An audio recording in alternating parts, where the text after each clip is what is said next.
Tsy nandry ny fahavalon'ny volana marsa kosa ireo vehivavy mpampianatra vao ankalaza ny fetin'ny vehivavy satria dia efa nisady ny hetsika izay notontosaina androany sy hetsika izay natrehany vaty ny filoham-pirenena Voangy Rajaonary Mampianina tetsy amin'ny INFP Mahamasina.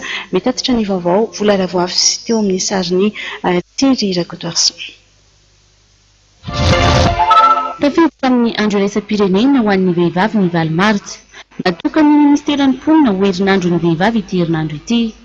Entina nanokafana izany dia nisy ny hetsika niarahana tamin'ny vehivavy mpampianatra izay notanterahana teny amin'ny INFP Mahamasina. Ny vadin'ny filoham-pirenena Voangy Rajaonary Mampianina no nitarika ny fotoana androany. Faniriky amin'ny antsika vehivavy eo amin'ny fiainana andavanandro. Misongadina eo amin'ny sehatra rehetra na ny tontolo ara-toekarena, na ara-tsosialy, ara-kolotsaina, eny na eo amin'ny sehatra politika azy.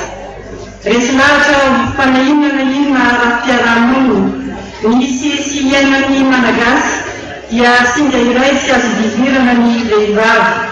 Tsy lavorary ny fiarahamonina raha tsy mandray anjara amin'ny fampandehanana ny raharano vehivavy. Endrika ny hotoanana ny fomba raisin'izy ireo, ho famirapiratany tenany manokana aloha sy ho fisondratan'ny firenena. Misy matoky aho fatsapanareo tao anatin'izay fotoana niarahana izay, niezaka entiny raha atao izay totika ny niezaka ny karasomba na ny fahasalama